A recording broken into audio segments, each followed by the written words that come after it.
ಬಹಳಷ್ಟು ಸಾಧಕರು ಮಾತಾಡೋದನ್ನ ನಾನು ಕೇಳಿದ್ದೀನಿ. ಬಹಳಷ್ಟು ಸಾಧಕರು ಹೇಳ್ತಾರೆ ಅವರು ಎಲ್ಲವನ್ನು ಪಡೆದುಕೊಂಡ್ಮೇಲೆ ಅವ್ರಿಗೆ ಅದರಿಂದ ಸಂತೋಷನೇ ಸಿಗದೆ ಆಗ ಸಂತೋಷನ ಹುಡುಕೊಂಡು ಅವರು ಬೇರೆ ದಾರಿನಲ್ಲಿ ಹೋಗ್ಬೇಕಾದಂತಹ ಪರಿಸ್ಥಿತಿಗಳು ಬಂದಿದೆ. ನಮಗೆ ಏನು ಸಂತೋಷ ಕೊಡುತ್ತೆ, ನಮಗೆ ಏನು ಖುಷಿ ಕೊಡುತ್ತೆ, ನಾವು ಏನನ್ನ ಮಾಡಿದ್ರೆ ಖುಷಿಯಾಗಿರೋದಕ್ಕೆ ಸಾಧ್ಯವಾಗುತ್ತೆ, ಅದೇ ನಮ್ಮ ಜೀವನದ ಉದ್ದೇಶ. The purpose of life is joyful expansion. ಆ ಎಕ್ಸ್ಪ್ಯಾನ್ಷನ್ ಅನ್ನೋದು ಆಯ್ಕೆ ಅಲ್ಲ, ಆದರೆ ಸಂತೋಷವಾಗಿ ಅನ್ನೋದು ಆಯ್ಕೆ ಗೆಳೆಯರೆ.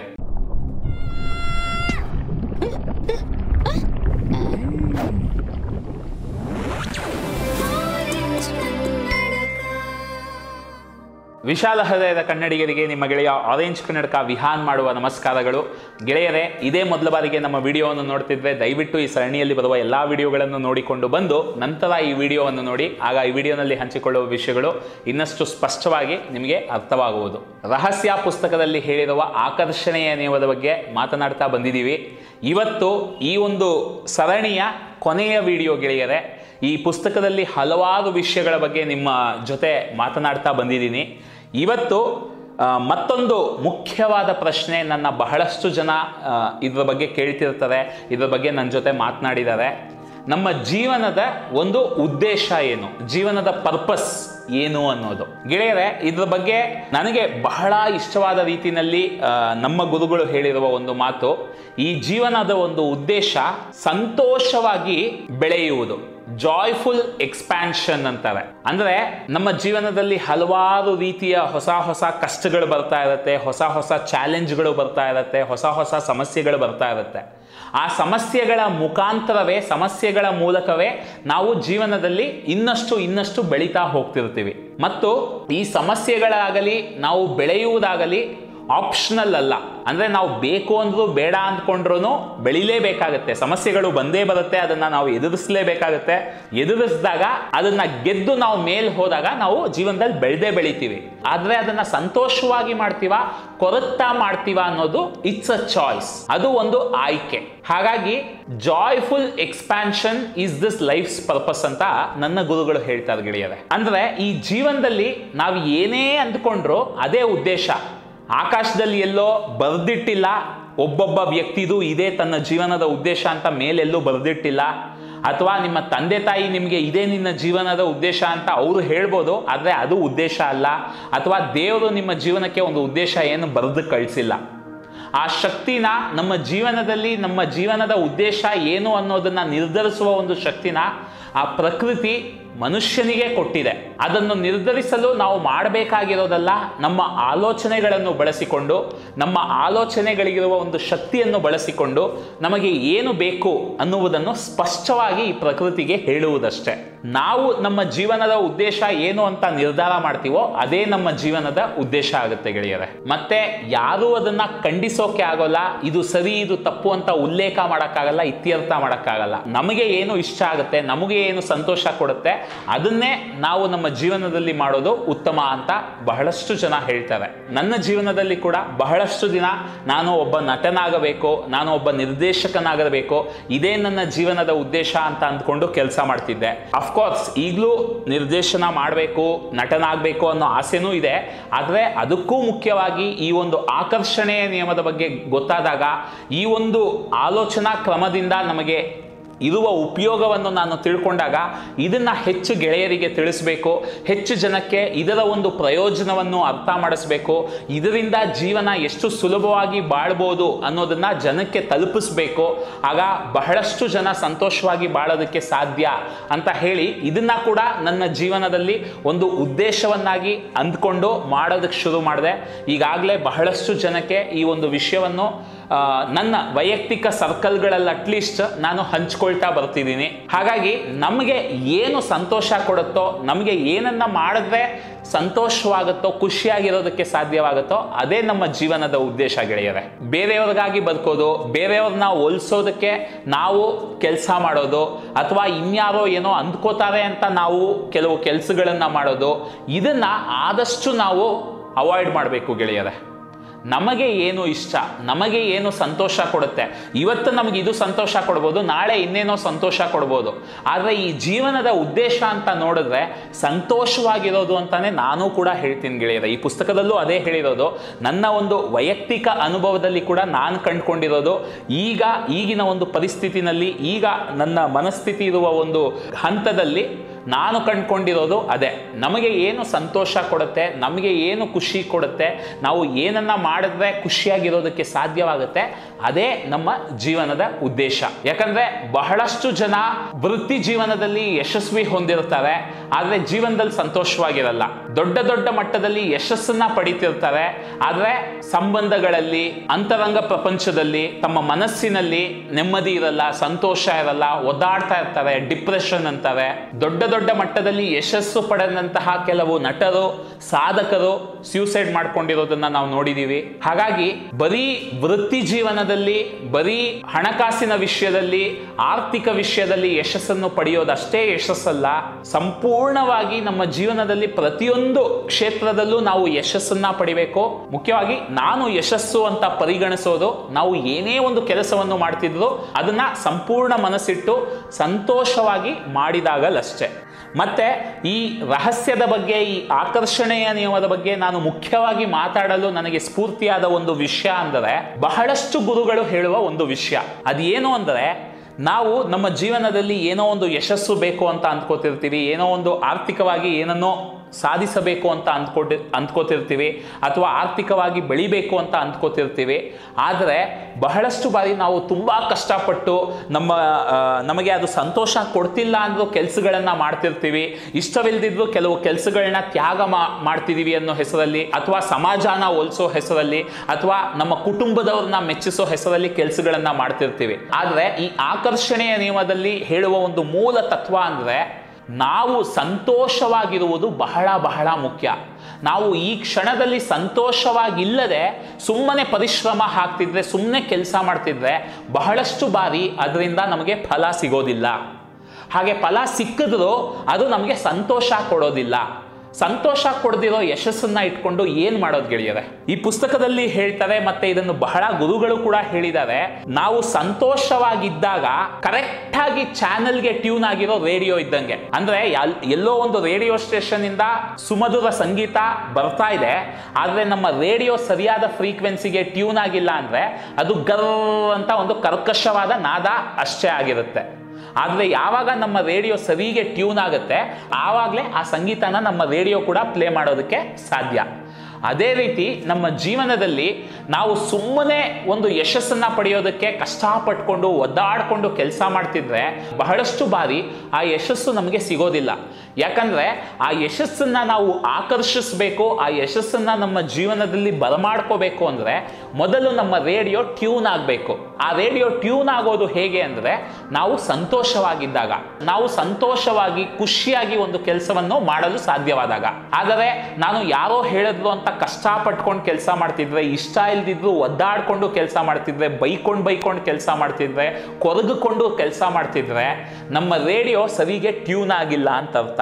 ಆಗ ಆ ಒಂದು ಸ್ಟೇಷನ್ ಇಂದ ಟ್ರಾನ್ಸ್ಮಿಟ್ ಆಗ್ತಿರೋ ಒಂದು ಸುಮಧುರವಾದ ಸಂಗೀತವನ್ನ, ಅಥವಾ ನಮ್ಮ ಜೀವನದಲ್ಲಿ ನಾವು ಬಯಸುವ ಆ ಯಶಸ್ಸನ್ನ ನಾವು ಪಡೆಯೋದಕ್ಕೆ, ಸ್ವೀಕರಿಸೋದಕ್ಕೆ ಸಾಧ್ಯವಾಗಲ್ಲ ಅಂತ ಹೇಳ್ತಾರೆ. ಅದಕ್ಕೆ ನಮ್ಮ ಭಗವಾನರು ಕೂಡ ಹೇಳಿದ್ದಾರೆ, ಜೀವನದಲ್ಲಿ ನೀನು ಕಷ್ಟಪಟ್ಟು ಎದ್ದು ಬಿದ್ದು ಕೆಲಸ ಮಾಡಬೇಕಾಗಿಲ್ಲ, ಖುಷಿಯಾಗಿ ಕೆಲಸ ಮಾಡು. ನೀನು ಈ ಕ್ಷಣದಲ್ಲಿ ಖುಷಿಯಾಗಿ ಏನನ್ನೇ ಮಾಡಿದರೂ ಸರಿ, ದೀರ್ಘಾವಧಿಯಲ್ಲಿ ನೀನು ಏನೆಲ್ಲ ಬೇಕು ಅಂದ್ಕೊಂಡಿದ್ಯಾ ಅದು ಪ್ರಕೃತಿ ನಿನಗೆ ಹೇಗೋ ತಂದು ಕೊಡುತ್ತೆ. ಯಾಕಂದ್ರೆ ನಾವು ಮೊದಲು ಸರಿಯಾದ ಫ್ರೀಕ್ವೆನ್ಸಿಗೆ ಟ್ಯೂನ್ ಆಗೋದು ಬಹಳ ಮುಖ್ಯ ಅಂತಾರೆ.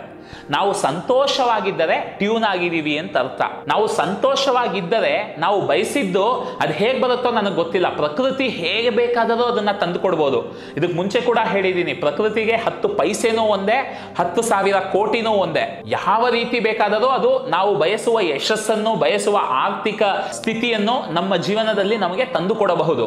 ಆದರೆ ಅದಕ್ಕೆ ನಾನು ಮುಖ್ಯವಾಗಿ ಮಾಡಬೇಕಾಗಿರುವುದು, ಈ ಕ್ಷಣದಲ್ಲಿ, ಈ ವರ್ತಮಾನದ ಈ ಕ್ಷಣದಲ್ಲಿ ನಾನು ಸಂತೋಷವಾಗಿರುವುದು. ಇದು ಅರ್ಥ ಮಾಡಿಕೊಳ್ಳಲು ಬಹಳ ಸುಲಭವಾಗಿದ್ದರೂ ಸಹ ಮಾಡುವುದು ಸ್ವಲ್ಪ ಕಷ್ಟ. ಯಾಕಂದ್ರೆ ನಮ್ಮ ಜೀವನದಲ್ಲಿ ದೊಡ್ಡವರೆಲ್ಲ, ನಮ್ಮ ಗುರುಗಳು, ನಮ್ಮ ಹಿರಿಯರು ಎಲ್ಲರೂ ಹೇಳಿರೋದು ಕಷ್ಟಪಟ್ಟು ಕೆಲಸ ಮಾಡಬೇಕು, ಸ್ವಲ್ಪ ಇಷ್ಟ ಇಲ್ಲ ಅಂದ್ರೂ ಕಷ್ಟಪಟ್ಟು ದುಡಿಬೇಕು, ಕಷ್ಟಪಟ್ರೇನೆ ಜೀವನದಲ್ಲಿ ಎಲ್ಲ ಸಿಗೋದು. ಎಲ್ಲ ಸಿಗುತ್ತೆ ನಿಜ, ಆದ್ರೆ ಅದು ನಮಗೆ ಸಂತೋಷ ಕೊಡುತ್ತಾ? ಅದೆಲ್ಲ ಸಿಕ್ಕಿದಾಗ ನಾನು ಸಂತೋಷವಾಗಿರ್ತೀನಾ?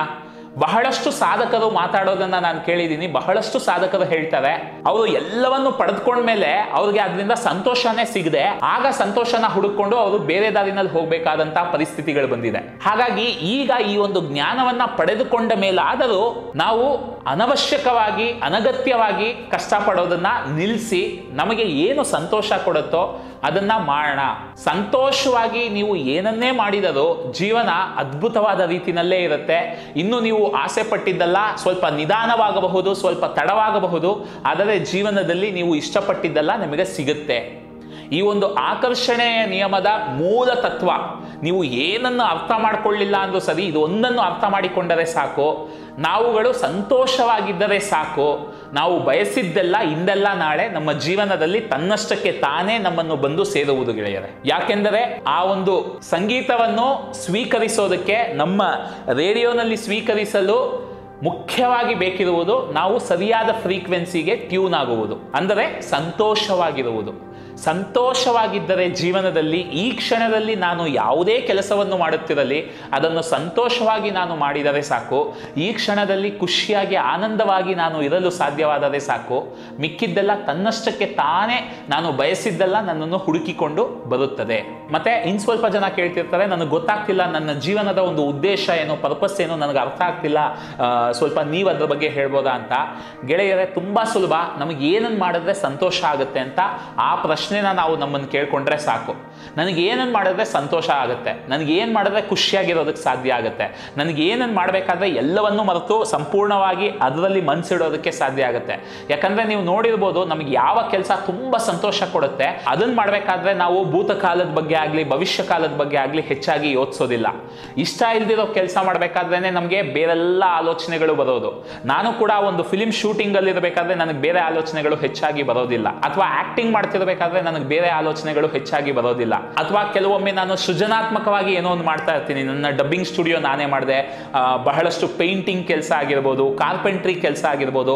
ಈ ರೀತಿ ಇಷ್ಟಪಟ್ಟು ಒಂದು ಕೆಲಸ ತಗೊಂಡಾಗ ನನಗೆ ಮನಸ್ಸಿನಲ್ಲಿ ಆ ಕೆಲಸದ ಬಗ್ಗೆ ಬಿಟ್ಟರೆ ಬೇರೆ ಯಾವುದು ಯೋಚನೆನೇ ಬರೋದಿಲ್ಲ. ಕೆಲವು ದಿನಗಳೇ ನಾನು ಆ ಕೆಲಸ ಮಾಡ್ತಿರ್ತೀನಿ, ಬರೀ ಒಂದಿನ ಅಲ್ಲ, ಒಂದು ವಾರ ಗಟ್ಟಲೆ ಒಂದು ಕೆಲಸ ಮಾಡ್ತಿರ್ತೀನಿ. ಆದರೆ ವಾರ ಗಟ್ಟಲೆ ನಾನು ಬೇರೆ ಏನು ಯೋಚಿಸೋದಿಲ್ಲ, ಸಂಪೂರ್ಣವಾಗಿ ನನ್ನ ಮನಸ್ಸನ್ನು ಅದರಲ್ಲಿ ಇಡೋದಕ್ಕೆ ಸಾಧ್ಯ ಆಗುತ್ತೆ. ಯಾಕಂದ್ರೆ ಅದನ್ನ ನಾನು ಸಂತೋಷವಾಗಿ ಇಷ್ಟಪಟ್ಟು ನಾನೇ ವಾಲಂಟ್ರಿಯಾಗಿ ಆ ಕೆಲಸನ ತಗೊಂಡು ಮಾಡ್ತಿರ್ತೀನಿ. ಆ ಥರ ಮಾಡ್ತಿರ್ಬೇಕಾದ್ರೆ ನಮಗೆ ಬೇರೆ ಆಲೋಚನೆಗಳು ಹೆಚ್ಚಾಗಿ ಕಾಡೋದಿಲ್ಲ.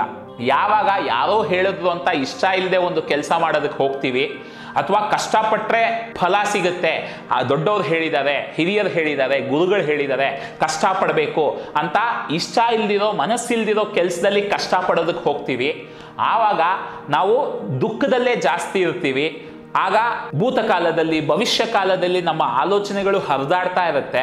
ಆಗ ನಮ್ಮ ರೇಡಿಯೋ ತಪ್ಪಾದ ಫ್ರೀಕ್ವೆನ್ಸಿಗೆ ಟ್ಯೂನ್ ಆಗಿರುತ್ತೆ. ಆಗ ನಾವು ಏನನ್ನೇ ಬಯಸಿದ್ರು ಅದನ್ನ ಪಡ್ಕೊಳ್ಳೋದು ಬಹಳ ಕಷ್ಟ ಆಗುತ್ತೆ ಜೀವನದಲ್ಲಿ. ಹಾಗಾಗಿ ಯಾವ ಕೆಲಸ ಮಾಡಿದ್ರೆ ನಮಗೆ ಸಂತೋಷವಾಗುತ್ತೋ, ಯಾವ ಕೆಲಸ ನಮಗೆ ಅತಿಯಾದ ಆನಂದ ಖುಷಿನ ಕೊಡುತ್ತೋ ಅದನ್ನೇ ನಮ್ಮ ಜೀವನದ ಒಂದು ಉದ್ದೇಶವಾಗಿ ತೆಗೆದುಕೊಳ್ಳುವುದು ಉತ್ತಮ.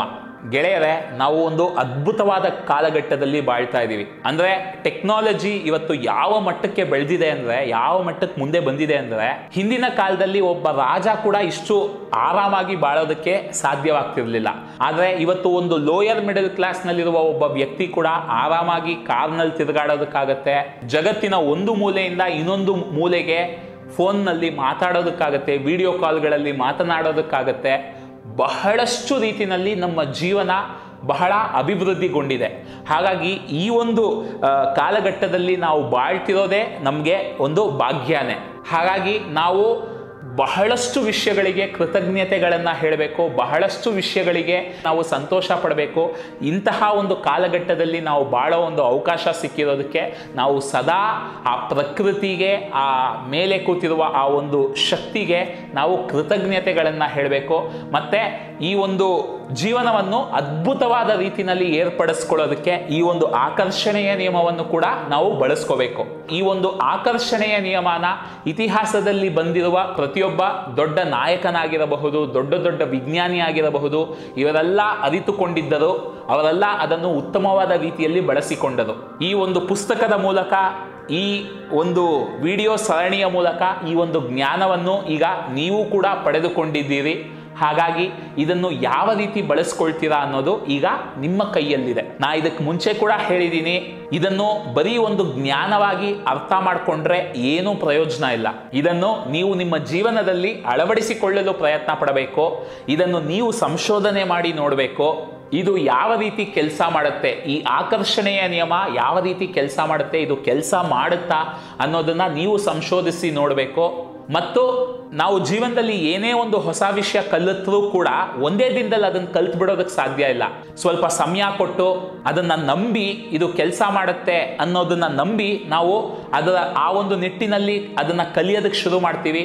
ಯಾವುದೇ ಒಂದು ಹೊಸ ಸೃಜನಶೀಲ ವಿಷಯ ಆದರೂ ಅಷ್ಟೇ, ಸಂಗೀತವಾಗಿರಬಹುದು, ನೃತ್ಯವಾಗಿರಬಹುದು, ಅಥವಾ ಒಂದು ಮ್ಯೂಸಿಕಲ್ ಇನ್ಸ್ಟ್ರೂಮೆಂಟ್ನ ಪ್ಲೇ ಮಾಡೋದಾಗಿರಬಹುದು, ಸಮಯ ತಗೊಳುತ್ತೆ. ವರ್ಷಾನುಗಟ್ಲೆ ನಾವು ಅದನ್ನು ಅಭ್ಯಾಸ ಮಾಡ್ತೀವಿ, ವರ್ಷಾನುಗಟ್ಲೆ ಅದನ್ನು ಕಲಿಯೋದಕ್ಕೆ ಪ್ರಯತ್ನ ಪಡ್ತೀವಿ. ಒಂದು ದಿನ ಅದರಲ್ಲಿ ಪ್ರವೀಣತೆನ ಪಡ್ಕೊಳ್ತೀವಿ, ಒಂದು ದೊಡ್ಡ ಗಾಯಕನಾಗ್ತೀವಿ, ಒಂದು ದೊಡ್ಡ ಮ್ಯೂಸಿಕ್ ಇನ್ಸ್ಟ್ರೂಮೆಂಟ್ ಪ್ಲೇಯರ್ ಆಗ್ತೀವಿ, ಒಬ್ಬ ನೃತ್ಯಪಟು ಆಗ್ತೀವಿ. ಅದೇ ರೀತಿ ಈ ಆಕರ್ಷಣೆಯ ನಿಯಮವನ್ನು ಕೂಡ ಮೊದಲು ನೀವು ಅದರ ಬಗ್ಗೆ ತಿಳ್ಕೋಬೇಕು, ಆಮೇಲೆ ಅದನ್ನು ಸರಿಗೆ ಅರ್ಥ ಮಾಡ್ಕೋಬೇಕು, ಆಮೇಲೆ ಅದರಲ್ಲಿ ಆದಷ್ಟು ಸ್ಪಷ್ಟತೆನ ಪಡ್ಕೊಳ್ತಾ ಹೋಗಬೇಕು. ಆಮೇಲೆ ಅದನ್ನು, ಆ ತತ್ವಗಳನ್ನು, ಆ ತಂತ್ರಗಳನ್ನು ನಮ್ಮ ಜೀವನದಲ್ಲಿ ನಾವು ಬಳಸ್ಕೊಂಡು ಅದನ್ನು ಸಂಶೋಧನೆ ಮಾಡೋದಕ್ಕೆ ಶುರು ಮಾಡಬೇಕು. ಹಾಗೆ ಇದನ್ನು ಮಾಡ್ತಾ ಮಾಡ್ತಾ ಮಾಡ್ತಾ ಒಂದು ದಿನ ಇದು ನಮಗೆ ಬಹಳ ಸುಲಭವಾಗಿ ಬರುವ ಒಂದು ಕೌಶಲ್ಯವಾಗಿ ಬಿಡುವುದು. ಯಾವಾಗ ಇದು ಈ ರೀತಿ ಒಂದು ಕೌಶಲ್ಯವಾಗುವುದು, ಆಗ ಖಂಡಿತ ನಮ್ಮ ಜೀವನ ಅದ್ಭುತವಾಗುವುದು, ಅಭಿವೃದ್ಧಿಗೊಳ್ಳುವುದು. ನಾವು ಏನನ್ನೇ ಮಾಡಿದರೂ, ಜೀವನದಲ್ಲಿ ಎಂಥ ಸಮಸ್ಯೆಗಳು ಬಂದರೂ, ಎಂಥ ದೊಡ್ಡ ದೊಡ್ಡ ಚಾಲೆಂಜಸ್ ಬಂದರೂ ಸಂತೋಷವಾಗಿ ಅದನ್ನು ಮಾಡೋದಕ್ಕೆ ಸಾಧ್ಯವಾಗುತ್ತೆ. ಈ ಜೀವನದ ಒಂದು ಉದ್ದೇಶ ಸಂತೋಷವಾಗಿ ಅಭಿವೃದ್ಧಿಗೊಳ್ಳುವುದು, ಸಂತೋಷವಾಗಿ ಬೆಳೆಯುವುದು. The purpose of life is joyful expansion. ಆ ಎಕ್ಸ್ಪ್ಯಾನ್ಷನ್ ಅನ್ನೋದು ಆಯ್ಕೆ ಅಲ್ಲ, ಆದರೆ ಸಂತೋಷವಾಗಿ ಅನ್ನೋದು ಆಯ್ಕೆ ಗೆಳೆಯರೆ. ನಮ್ಮ ಜೀವನದಲ್ಲಿ ನಾವು ಸಂತೋಷವಾಗಿ ಎಲ್ಲವನ್ನು ಪಡ್ಕೋತೀವಾ ಅಥವಾ ಕೊರಗ್ತಾ ಮುಂದಕ್ಕೆ ಹೋಗ್ತೀವಾ ಅನ್ನೋದು ಒಂದು ಆಯ್ಕೆ. ಈ ಆಕರ್ಷಣೆಯ ನಿಯಮವನ್ನು ಅರ್ಥ ಮಾಡ್ಕೊಳ್ಳೋದು, ಅದನ್ನು ಬಳಸ್ಕೊಳ್ಳೋದು ಕೂಡ ಒಂದು ಆಯ್ಕೆ. ಇದರ ಬಗ್ಗೆ ನನಗೆ ಅರ್ಥ ಆದ ಹಾಗೆ ನಾನು ಹಲವಾರು ವಿಷಯಗಳನ್ನು ನಿಮ್ಮ ಜೊತೆ ಹಂಚ್ಕೊಂಡಿದ್ದೀನಿ. ಈಗ ಈ ಒಂದು ವಿಷಯವನ್ನು ತಿಳ್ಕೊಳ್ಳೋದು, ಅದನ್ನು ನಿಮ್ಮ ಜೀವನದಲ್ಲಿ ಅಳವಡಿಸ್ಕೊಳ್ಳೋದು, ಅದರ ಉಪಯೋಗಗಳನ್ನು ನೀವು ಪಡ್ಕೊಳ್ಳೋದು ಇನ್ನು ನಿಮ್ಮ ಕೈಯಲ್ಲಿದೆ ಗೆಳೆಯರೆ. ಇಲ್ಲಿಗೆ ಈ ಒಂದು ಸರಣಿನ ಮುಗಿಸ್ತಿದ್ದೀವಿ. ಆಕರ್ಷಣೆಯ ನಿಯಮದ ಬಗ್ಗೆ ಇನ್ನೂ ಬಹಳಷ್ಟು ವಿಷಯಗಳನ್ನು ನಾನು ಮುಂದಿನ ಬಹಳಷ್ಟು ಸರಣಿಗಳಲ್ಲಿ, ಬಹಳಷ್ಟು ವಿಡಿಯೋಗಳಲ್ಲಿ ನಿಮ್ಮ ಜೊತೆ ಹಂಚ್ಕೋತೀನಿ. ದಯವಿಟ್ಟು ಈ ವಿಡಿಯೋಗಳಲ್ಲಿ ಹೇಳಿರುವ ತತ್ವಗಳನ್ನು, ತಂತ್ರಗಳನ್ನು ನಿಮ್ಮ ಜೀವನದಲ್ಲೂ ಅಳವಡಿಸಿಕೊಂಡು ನೋಡಿ, ಪ್ರಯತ್ನ ಪಟ್ಟು ನೋಡಿ, ಸಂಶೋಧನೆ ಮಾಡಿ ನೋಡಿ. ಇದರ ಸಕಾರಾತ್ಮಕ ಫಲವನ್ನು ನೀವು ಕೂಡ ಪಡ್ಕೊಳ್ಳಿ. ಎಲ್ಲರಿಗೂ ಒಳ್ಳೆಯದಾಗಲಿ. ಹಲವಾರು ಸಕಾರಾತ್ಮಕ ಆಲೋಚನೆಗಳು ಮತ್ತು ಸ್ವಲ್ಪ ಫಿಲ್ಮ್ ಮೇಕಿಂಗ್ಗೆ ಸಂಬಂಧಪಟ್ಟಂತೆ ಕನ್ನಡದಲ್ಲೇ ತಿಳಿಯಲು ಕಲಿಯಲು ನಮ್ಮ ಆರೆಂಜ್ ಕನ್ನಡಕ ಯೂಟ್ಯೂಬ್ ಚಾನಲ್ಗೆ ಹಿಂದೆ ಸಬ್ಸ್ಕ್ರೈಬ್ ಆಗಿ ಬೆಲ್ ಐಕಾನ್ ಒತ್ತೋದನ್ನು ಮರಿಬೇಡಿ. ಮುಂದಿನ ವಿಡಿಯೋನಲ್ಲಿ ಮತ್ತೆ ಬೇಗ ಸಿಗುವ. ಧನ್ಯವಾದಗಳು.